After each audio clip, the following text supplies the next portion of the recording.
à les nouvelles vidéos top.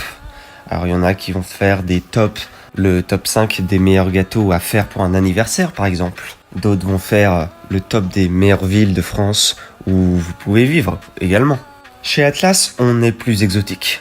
On va voir le top 7 des pires dictatures du moment. Je suis sûr que le numéro 5 va vous surprendre. Alors à travers l'histoire, de nombreuses figures ont incarné le visage sombre de l'autoritarisme. Les noms de Mao Tse-tung, Hitler, Saddam Hussein, Staline, Mussolini résonnent encore comme des symboles de cruauté et de tyrannie. Chaque époque a connu ses propres dictateurs et la nôtre n'échappe pas à cette réalité tragique. Aujourd'hui, encore 7 dirigeants, tous aussi impitoyables et avides de pouvoir, règnent en maître absolu sur leur nation. Ils imposent leur volonté au détriment des populations, souvent réduites à la misère et à la souffrance. Ces portraits contemporains rappellent que malheureusement, la tyrannie n'est pas un vestige du passé, mais une menace toujours présente à combattre dans l'avenir. On va se faire un petit top du plus connu au moins connu, histoire de vous faire découvrir quelques trucs dans ce top. On commence par Kim Jong-un, vous devez le connaître. Alors il naît aux alentours de 1983. Il est actuellement le plus jeune dictateur vivant. Il est devenu le dirigeant de la Corée du Nord en 2011, après la mort de son père Kim Jong-il. Ce dernier a plongé le peuple nord-coréen dans une pauvreté extrême, laissant la famine ravager le pays et envoyant des centaines de milliers de personnes dans des camps de prisonniers, dont environ 200 000 y seraient encore aujourd'hui. Malgré cela, Kim Jong-un a suivi les pas de son père avec zèle, renforçant son pouvoir grâce à un culte de la personnalité d'une intensité extrême.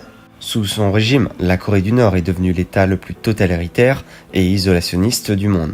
Les violations des droits de l'homme y sont omniprésents, bien qu'il soit difficile de les quantifier précisément en raison de la répression violente de tous les médias par le gouvernement. Aucune liberté d'expression, de religion ou de mouvement n'existe, et en tant que pays le plus homogène ethniquement, les droits des minorités y sont inexistants. La peine de mort est couramment appliquée, souvent sans procès équitable. On passe au numéro 2. Je vous présente Gurbanguly Berdimuhamedow. Je sais pas si je le prononce bien. Né le 29 juin 1957 et président du Turkménistan depuis le 14 février 2007. Situé en Asie centrale, le Turkménistan est entouré par l'Afghanistan, l'Iran, la mer Caspienne, le Kazakhstan et l'Ouzbékistan, si jamais vous voulez visiter.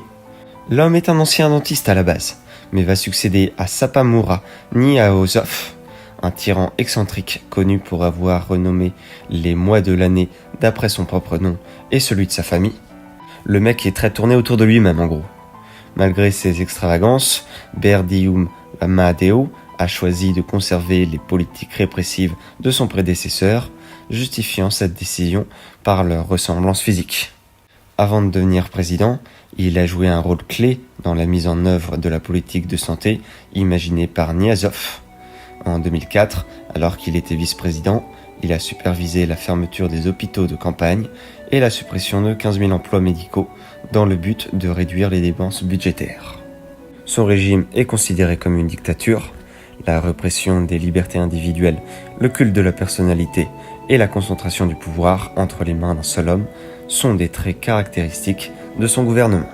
En numéro 3, je vous présente envoyer les tambours, coup de tambour, Bachar al-Assad. Il naît en 1965 et est le président de la Syrie depuis 2000, ayant succédé à son père Hafez al-Assad, qui a dirigé le pays pendant 3 décennies. Souvent décrit comme un despote arrogant, Bachar al-Assad a cherché à marcher sur les traces de son père, bien que beaucoup estiment qu'il n'en ait pas la stature. Sous son règne, il a dépensé des ressources considérables dans des pays comme le Liban et l'Irak, tout en négligeant les besoins pressants de la population syrienne, à croire qu'elle n'existe pas pour lui. Accusé par des pays comme les États-Unis et Israël de soutenir des groupes terroristes tels que le Hezbollah, le Hamas et le djihad islamique. Rien que ça. En 2011, lorsque le printemps arabe atteint la Syrie, le Bachar a réagi par une répression brutale, utilisant la police et l'armée pour écraser les manifestants pacifiques. Cette violence étatique a conduit à la formation de l'armée syrienne libre, une coalition des forces rebelles qui a pris les armes contre le régime d'Al-Assad. Depuis lors, la Syrie a été plongée dans une guerre civile dévastatrice, marquée par des violations massives des droits humains, une crise humanitaire sans précédent et un régime qui continue de se maintenir au pouvoir par la force et la répression. Je vous présente le number 4 des pires dictateurs. Celui-ci est européen. Alexandre Loukachenko. Il naît en 1954, est un ancien agriculteur, devenu président de la Biélorussie, un petit pays voisin de la Russie. Élu pour la première fois en 1994, il a été constamment réélu depuis, mais dans des conditions fortement contestées par la communauté internationale, en raison de l'absence de véritable opposition.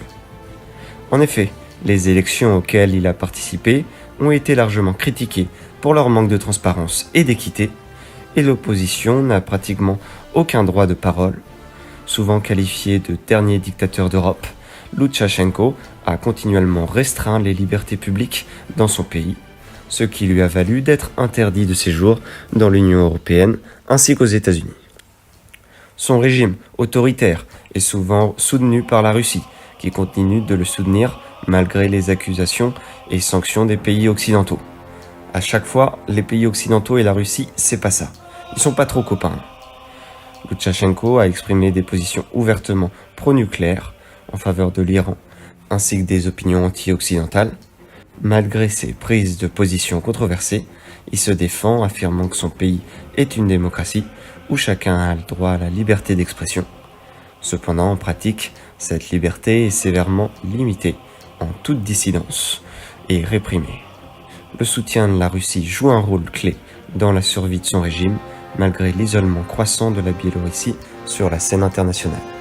Passons au numéro 5. Voici Isaias Afwerki. Né en 1946, il est le président de l'Érythrée depuis l'indépendance du pays en mai 1993. Premier et seul président de l'histoire de l'Érythrée. Bizarre. Il a commencé sa carrière politique en tant que secrétaire général du Front populaire de libération de l'Érythrée, une organisation initialement perçue comme libératrice. Cependant, une fois au pouvoir, il a transformé son pays en un État répressif. Sous son régime, les médias indépendants ont été fermés, les élections ont été écartées et le service militaire obligatoire. Bizarre pour une démocratie. Les jeunes du pays fuient leur pays, l'économie se meurt, les prisons débordent et la dictature est cruelle. En numéro 6, nous avons Msawi III, né en 1968. Il est le roi du Swaziland, un petit pays africain de 1,2 million d'habitants. Il a succédé à son père en 1986 et demeure aujourd'hui le dernier monarque absolu en Afrique. Élevé et éduqué en Angleterre, beaucoup espéraient qu'il apporterait des réformes et moderniserait le pays. Cependant, il a montré qu'il n'avait aucune intention de changer les traditions ou les coutumes profondément enracinées dans la culture de son pays. Il est connu pour son pouvoir absolu et son rejet des réformes démocratiques. Sous son règne, le Swaziland reste un royaume où la modernité est sacrifiée au nom de la tradition et où la dissidence est sévèrement réprimée. On finit ici par le bouquet final des dictateurs. Donc si jamais il y a des personnes qui veulent faire un bac pro dictateur ou bien quelque chose du genre, vous pouvez vous former grâce à lui. Le célèbre Teodoro Obiang Nguema, né en 1942, prend la tête de la République de Guinée en 1979. Au début, on le dit, on connaît pas trop ce pays. Jusqu'à ce qu'un jour, on découvre des vastes réserves de pétrole en 1995. Depuis cette découverte, des compagnies pétrolières ont investi des milliards de dollars dans le pays. Bien que le revenu annuel par habitant soit de 4 472 $, plus de 60% de la population gagne moins qu'$1 par jour. Toute la richesse est évidemment centralisée. Malgré ces richesses, le régime public est totalement inexistant. Il n'y a pas de transport public, les médias sont contrôlés et seulement 1% du revenu du gouvernement est alloué à la santé. Lorsqu'on lui demande pourquoi il préserve autant de richesses pour lui-même, il justifie cela en affirmant que cela lui permet d'éviter la corruption.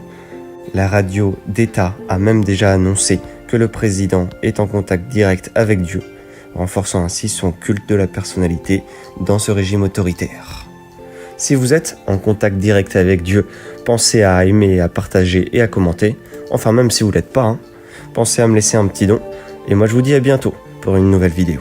Salut à toutes et à tous, et merci encore.